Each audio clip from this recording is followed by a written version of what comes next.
Bom, interessante mencionar que o campo visual é invertido. Nosso campo visual é invertido, a informação que é levada em direção ao córtex é invertida e é desinvertida no próprio córtex.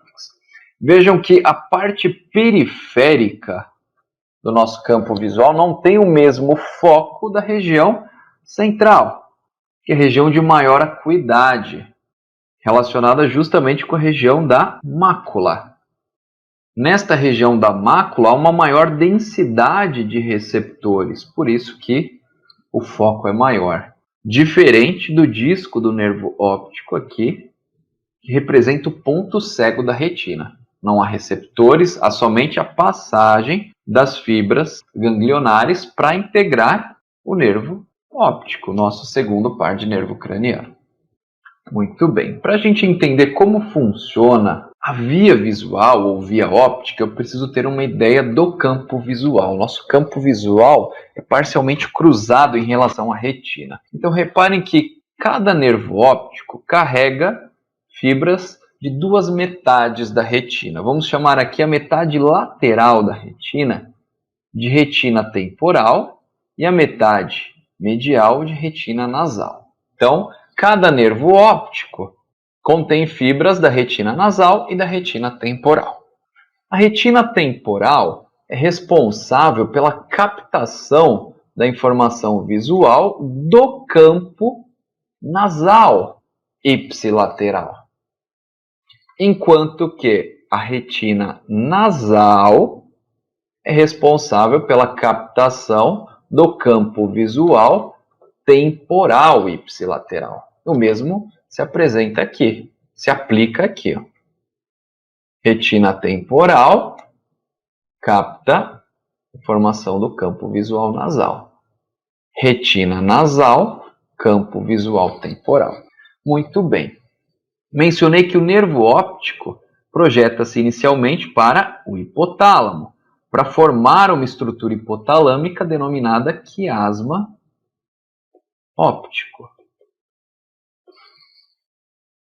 Este quiasma óptico contém um cruzamento parcial, representa o cruzamento parcial das fibras do nervo óptico, de cada nervo óptico.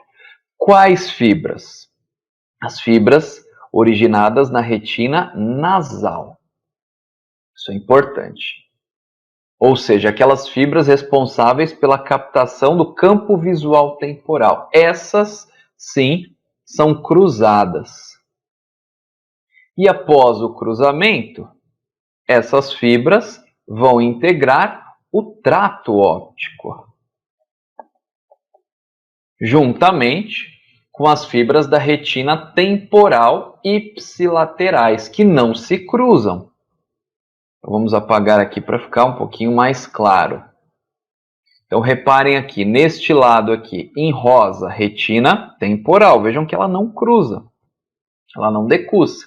O que decursa é a nasal. A nasal deste lado decursou, deste lado também.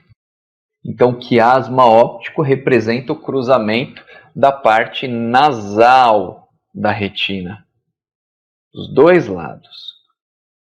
Pensando em campo visual, o campo visual bitemporal é cruzado, o nasal não.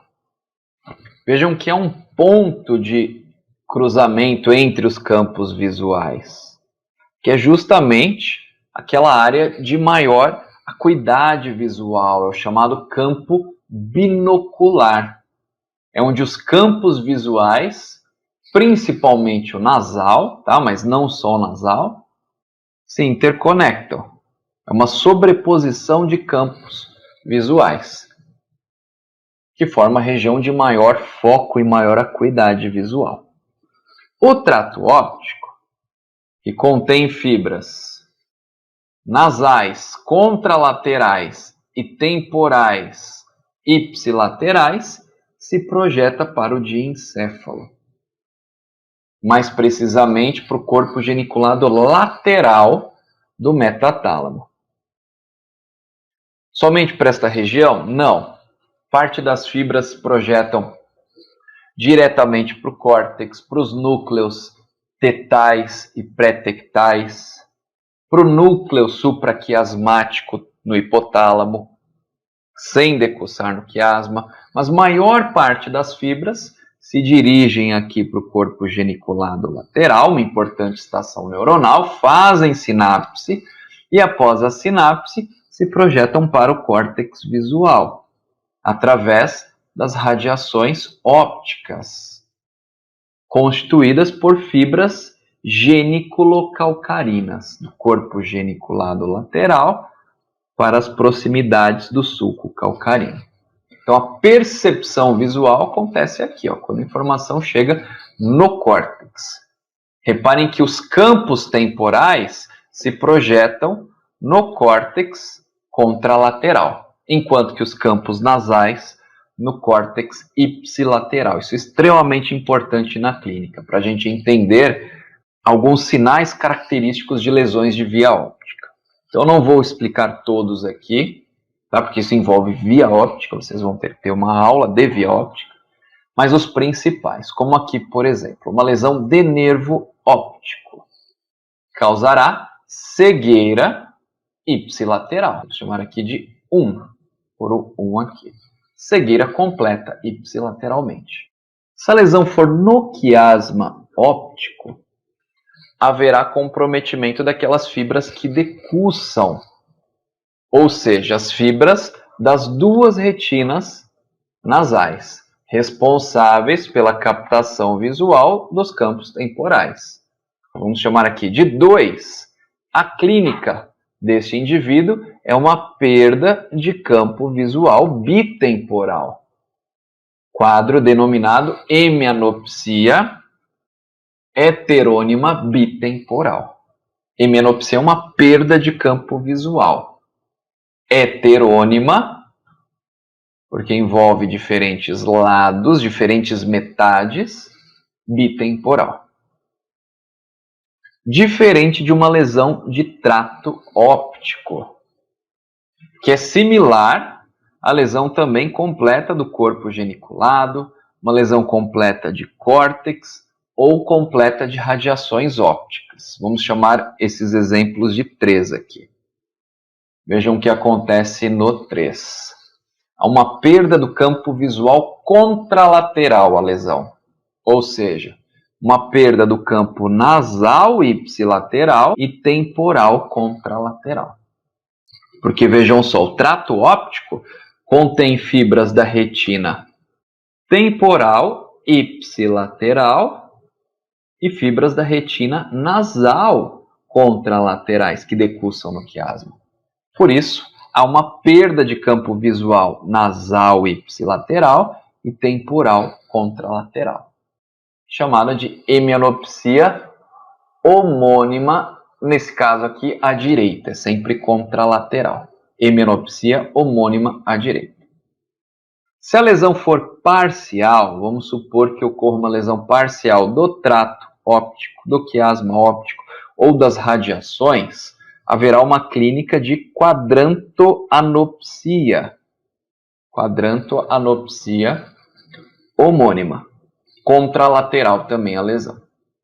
Tá? Essa quadrantoanopsia pode ser superior ou inferior, dependendo da porção do trato óptico, dos neurônios do corpo geniculado ou de parte das radiações que foram comprometidas.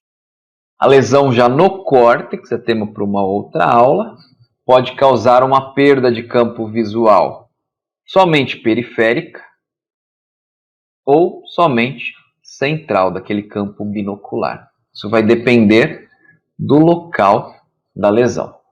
Quanto maior a extensão da lesão, maior o déficit visual.